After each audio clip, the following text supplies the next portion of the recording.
नमस्कार. लोकशाही न्यूजमध्ये आपले स्वागत आहे. वेताळाच्या भाकणुकीला भाविकांची प्रचंड गर्दी. गुढीपाडव्याच्या मुहूर्तावर वेताळ गुरूंची भव्य यात्रा रोषणाईनं उजळला मंदिर परिसर. श्रद्धा, सेवा आणि त्यागाची सांगड घालणारी रेवणगावची वेताळ गुरू यात्रा. रेवणगाव, तालुका खानापूर इथं श्री क्षेत्र वेताळ गुरूंची सालाबादप्रमाणे गुढीपाडव्याच्या मुहूर्तावर भव्य यात्रा मोठ्या जल्लोषात पार पडली.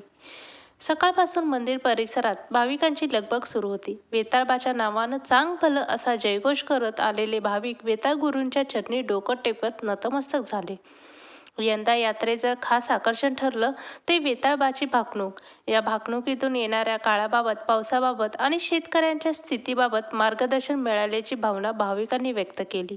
समाजसेवक विलास तात्या मुळीक यांचं या देवस्थानासाठीच योगदान खरंच प्रेरणादायी आहे. बघा, पूर्वी हे देवस्थान दुर्गम अशा डोंगरांमध्ये होतं. इथे येण्यासाठी फक्त पायीच वाट होती. पण तात्यांनी पुढाकार घेत दुचाकी आणि चारचाकी वाहनांसाठी रस्ता तयार करून घेतला. या रस्त्यासाठी अनेक अडचणी आल्या. काही शेतकरी जमीन देण्यास तयार नव्हते. अशावेळी तात्यांनी स्वतःची जमीन देऊन रस्ता मोकळा केला आणि इतरांची जमीनही समन्वयातून एकत्र करून घेतली. हा त्यांचा मोठा त्याग आणि समाजासाठी दिलेलं जिवंत उदाहरण आहे. तात्यांनी स्वतःच्या खर्चातून जवळपास 3 एकर जमीन खरेदी करून ती देवस्थानच्या नावे केली आहे. एवढंच नाही तर आजवर लाखो रुपये खर्च करून या दुर्मिळ अशा वेताळ गुरू देवस्थानला त्यांनी एक सुंदर पर्यटन स्थळाचा दर्जा मिळवून दिलाय. मंदिर परिसरात त्यांनी गार्डन, बगीचा, लहान मुलांसाठी खेळणी तसेच असंख्य ऑक्सिजन देणारी झाडं लावून पूर्ण परिसर निसर्गरम्य बनवला आहे. त्यामुळे इथं येणाऱ्या प्रत्येक भाविकांचं मन अक्षरशः फुलून जातंय.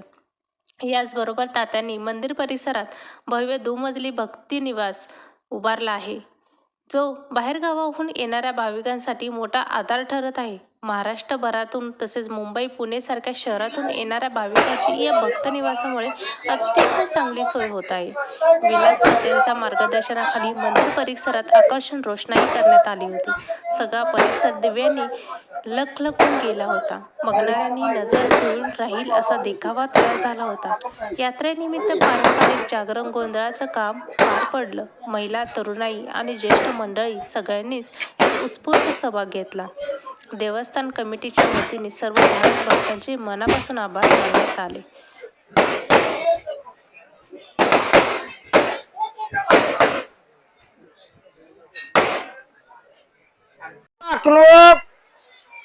मिरगार धरा अखेर पेर, उत्तरा हस्ताचं पाणी पडेल, धारण हात बाहेर आहे आणि डोंगर राज्य राखीन येणाऱ्या भक्तांचं सर्वांचं कल्याण करेन अशी आज भाकणूक झालेली आहे.